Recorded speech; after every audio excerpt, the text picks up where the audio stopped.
The moment Harper Vale saw her boss slam a folder onto an elderly employee's desk and publicly humiliate him in front of the entire office, something inside her broke. The old man's hands trembled as he gathered the scattered papers from the floor. No one moved. No one spoke. Everyone stared at their screens, pretending not to notice. Harper wanted to help. She wanted to say something. But she needed her job. And that silence would haunt her for the rest of the day.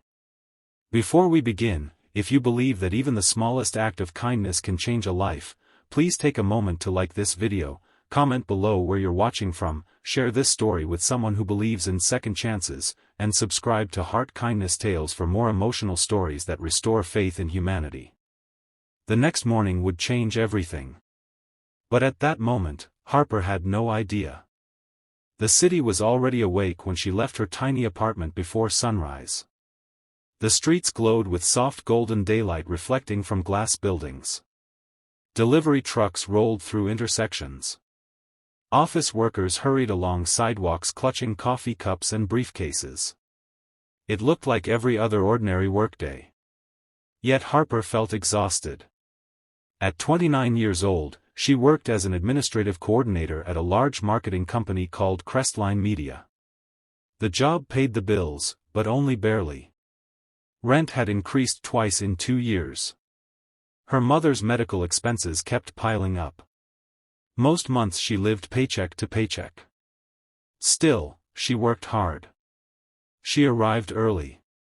Stayed late. Helped everyone.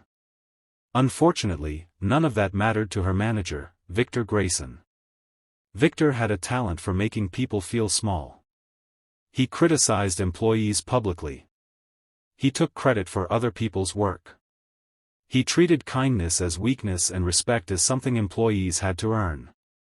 Every morning, walking into the office felt like stepping onto a battlefield. That particular morning, Harper stopped at a small coffee shop a few blocks from work. The place was crowded with commuters ordering breakfast before heading into the city. She joined the line and checked her wallet. Enough money for one coffee. Nothing more. As she waited, she noticed a man standing near the register. He appeared to be in his early 60s, dressed simply in dark slacks and a navy jacket. He searched every pocket he had before realizing he had forgotten his wallet. Embarrassment washed across his face. The customers behind him sighed impatiently. The cashier looked uncomfortable. The man quietly stepped aside and prepared to leave. Harper didn't think. She simply acted. She stepped forward and offered to pay. The coffee wasn't expensive, but for someone counting every dollar, it still mattered. The stranger looked surprised. Then grateful. The kind of grateful that seemed deeper than the price of a drink. He thanked her several times. Harper smiled and told him it was no problem. Because honestly, it wasn't. Not really. Kindness had always been her mother's lesson. Her mother used to say that the world became better every time someone chose compassion over convenience. Harper never forgot those words. The stranger left with his coffee. She left with hers. And both continued their mornings. Or so she thought. When Harper arrived at Crestline Media, the atmosphere felt strange. Employees whispered in hallways. Department heads rushed between conference rooms. Something important was happening. Then an email arrived. Mandatory company-wide meeting. Attendance required. 10 o'clock sharp. No explanation. No details. By 10 o'clock, nearly every employee gathered in the main auditorium. Victor Grayson stood near the front, looking unusually nervous. That alone was enough to make Harper curious. Victor never looked nervous. He looked confident.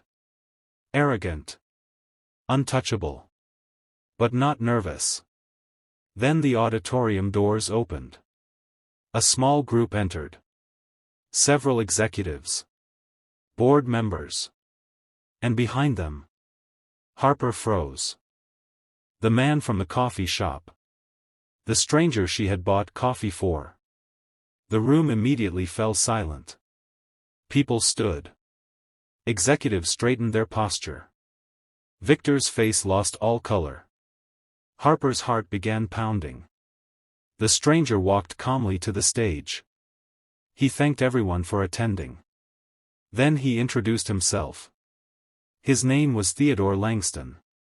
Founder, majority shareholder, and owner of Crestline Media. Harper nearly stopped breathing. She had never met the owner. Most employees hadn't. The company was large enough that ownership existed far above their daily reality. Yet there he stood. The man whose coffee she had purchased less than 24 hours earlier. Theodore spoke about company culture. About leadership. About accountability. Then his expression grew serious. He revealed that he had spent several months quietly reviewing employee complaints, internal reports, and leadership evaluations. What he discovered deeply disappointed him. Departments were underperforming not because employees lacked talent, but because some managers had created toxic environments. The auditorium became so quiet that even breathing sounded loud. Everyone knew where this was going. Victor knew too. His hands trembled. Then Theodore said the words nobody expected to hear. Victor Grayson was terminated effective immediately. Gasps echoed across the room. Several employees looked at one another in disbelief. Some fought back smiles. Others stared in shock. Victor attempted to defend himself. Attempted to explain. Attempted to blame everyone except himself. But the decision had already been made. Security escorted him out. Just like that. Years of fear vanished in a matter of minutes. The room felt lighter. Almost unreal. Harper sat frozen in her chair. Theodore continued speaking about rebuilding trust and creating a healthier workplace.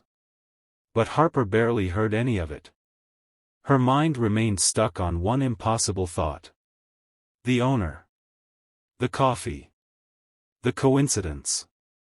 After the meeting ended, employees flooded hallways discussing what had happened. Nobody talked about anything else. The entire company seemed transformed overnight. For the first time in years, people smiled. For the first time in years, hope felt possible. Harper returned to her desk and tried focusing on work. An hour later, her phone rang. Human Resources. They informed her that Mr. Langston wanted to meet her personally. Her stomach dropped.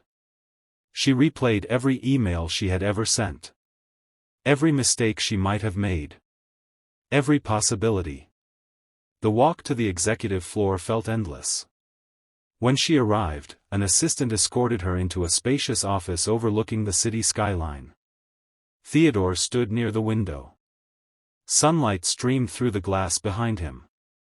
He turned and smiled. Immediately, Harper recognized the same warmth she had seen in the coffee shop. He invited her to sit. Then he thanked her again. Not for the coffee. For the kindness behind it. He explained that after decades of building businesses, he had learned something important. A person's character reveals itself most clearly when there is nothing to gain. Harper had helped a stranger she believed she would never see again. No audience. No reward. No recognition. Just kindness. Theodore admitted he had been observing people for most of his life. Acts like hers had become increasingly rare. Harper felt embarrassed by the attention. She insisted it had only been coffee. But Theodore shook his head. To someone struggling financially, even small generosity required sacrifice. That mattered. Then he shared something unexpected. During his company review, he had repeatedly encountered her name. Employees praised her teamwork. Clients praised her professionalism. Co-workers described her as dependable and compassionate.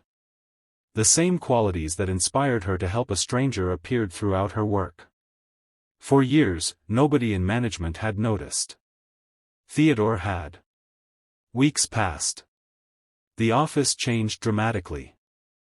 New leadership replaced fear with respect. Employee morale improved.